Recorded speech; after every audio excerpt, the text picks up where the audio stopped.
This video is part of my Digital Fashion Dress Template Library series, where I walk through the full process of turning a sketch into reusable dress templates. If you've been sketching dresses in Procreate and you're not sure how to turn those sketches into clean vector line art in Illustrator, this is exactly what I'm going to show you. We are taking this sketch and turning it into this clean line drawing using the pen tool. I'll also show you how I create smooth curves and refine the lines with the dress selection tool. In the last video, we created the dress sketch in Procreate and exported it as an PNG. Now we are bringing that PNG file into Illustrator and turning it into vector line work. First, I'm going to create a new Illustrator document. I'm using the same letter size format that I use for my Procreate sketch because it makes it much easier to move the files back and forth between the two programs later. Then I'll set the color mode to RGB and the resolution to 300 ppi. Now I'm going to open all the PNG files for this outfit.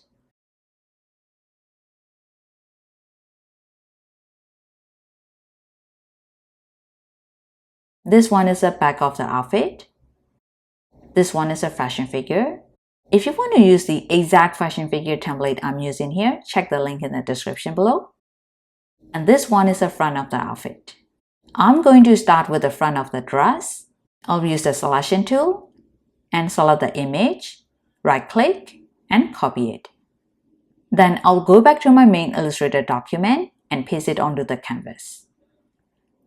I'll do the same thing for the fashion figure and the back of the dress.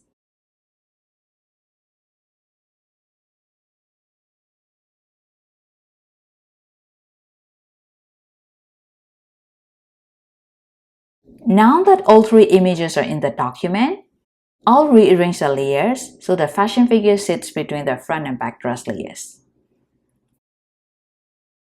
Then I'll lock all these image layers so they stay in place while we trace. So before I start tracing, I want to show you two shortcuts that makes this process a lot faster. The first one is zooming in and out. If you're on a Mac, use Command+ to zoom in and Command- to zoom out. If you're on Windows, that would be Control+ and Control-. You'll probably use this all the time while you're tracing. The other shortcut is moving the canvas. The easiest way to do that is to hold down the spacebar, then click and drag. So again, hold down the spacebar, click, keep holding your mouse down, and drag to move the canvas. That's especially helpful when you're zooming and walking in smaller details. If you're using the mouse with a middle scroll wheel, you can also click and hold the wheel, then move your mouse to shift your view across the canvas. And if you're using a trackpad, you can move the canvas that way too. To zoom with your trackpad, pinch out with two fingers to zoom in and pinch in to zoom out. Personally, I use the trackpad most of the time because it feels the fastest for me. Now I'm switching to the pen tool, or you can just press P on your keyboard. So before I start tracing, I like to set up the stroke so the lines are clean and easy to work with. I'll set the stroke color to black. And I'm not going to use a fill, so I'll just leave that alone. Then I'll set the stroke weight to 0.5. This gives me a nice clean line for this kind of fashion drawing. If you're new to the pen tool, let me quickly show you how I create curves. First, I'm going to use Command+ to zoom in. Then I'll move the canvas a little to the left by holding down the spacebar, clicking and dragging. Now I'll click once to place the first anchor point. Then I'll move along the line walk and click again. But this time I'll click and drag before I let go. You'll see handles extend out from that second anchor point. That drag creates the handles, and those handles control the curve of the line.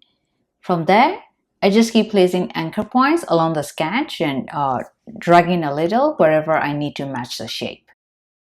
I try not to place too many points because fewer points usually give you smoother lines.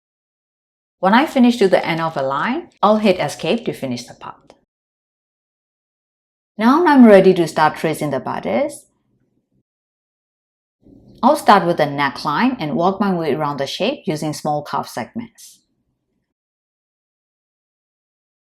I'm basically following the sketch and building the line little by little.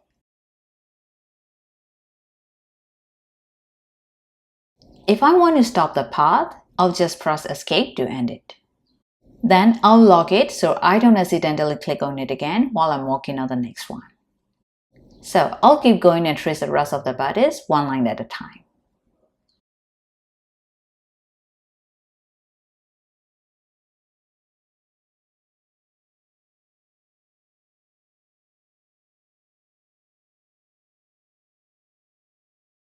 Keep in mind that not every curve is going to be perfect on the first try, and that's completely normal. To adjust the lines, I'll switch to the Dry Selection tool or hit A on your keyboard. Then I can click on this anchor point and move it slightly to refine the shape. Once I'm done, I'll switch back to the Pen tool and keep tracing. Here at the waist, I'm going to create a larger curve.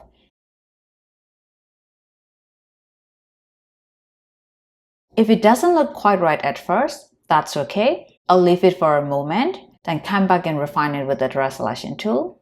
That's usually much faster than trying to make every single line perfect on the first click.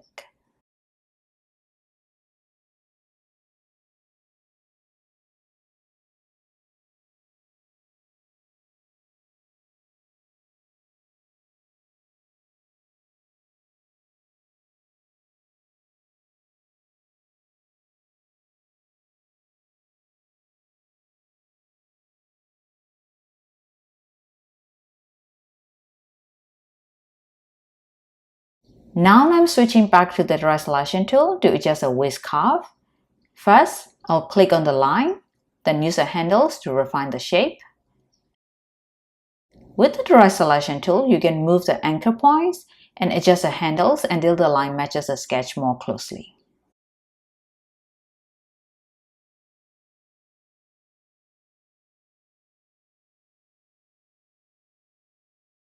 Now I'm going to continue tracing the rest of the bodice details like the gathers and the waist darts. Before I do that, I want to group the lines we've already traced. So I'll select those lines,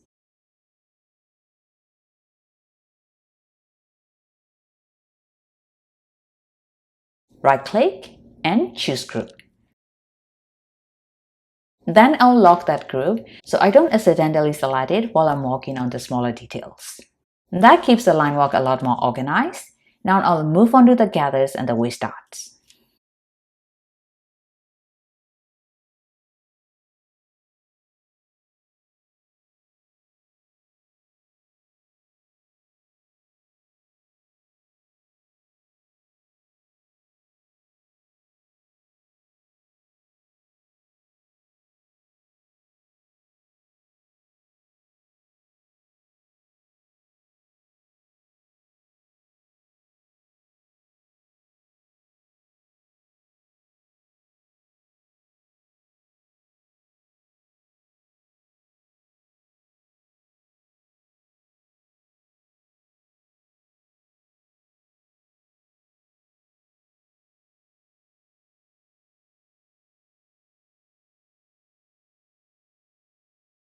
Once those are traced, I'll select them all and group them together.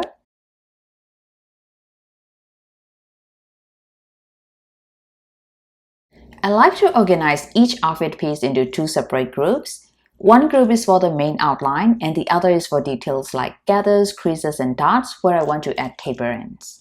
I'm going to name the first group Bodice, and I'll name the second group Taper Ends. With that group selected, I'll go up to Profile and change the stroke from Uniform to the Taper End Profile.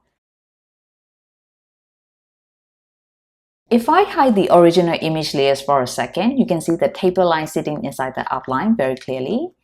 These waist darts are tapering in the wrong direction, so I'm going to fix these. I only want to adjust the waist darts, not the whole group.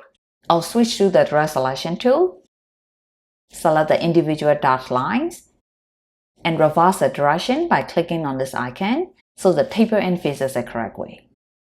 Now that the direction looks right, I can make a few small adjustments. I'll pull this gather up a little. Move this one so it sits better inside the outline. I'll adjust anything I need so it matches the sketch better. Now I'll turn the fashion figure layer back on. I'll need to add taperings to these lines too. This time I'm going to use a scissors tool, shortcut C, and cut these lines into smaller sections. All I have to do is click on the line and Illustrator will split it into two pieces.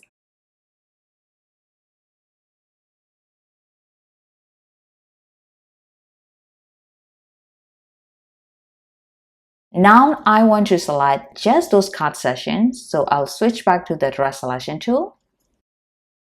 Then I'll select those pieces, go back to Profile, and apply the taper in Profile.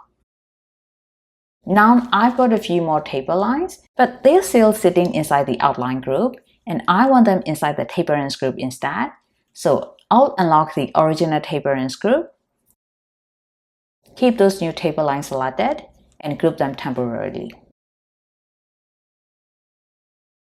Then I'll drag that group into the original taperings group.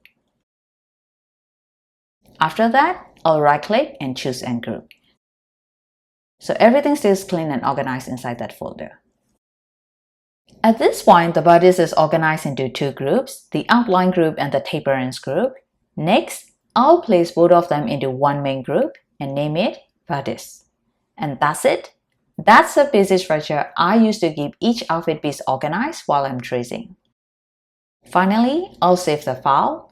On Mac, that's Command S, and on Windows, it's Control S. I'll save it as an Illustrator file, name the outfit, and click Save.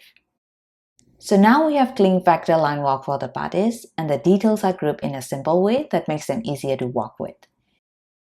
In the next video, I'll show you how I fully organize these lines into reusable fashion templates, including outline groups, taperings, and the layer structure I use for my digital fashion template library. If you want to use the exact fashion figure templates I'm using in this series, you can find them linked in the description below.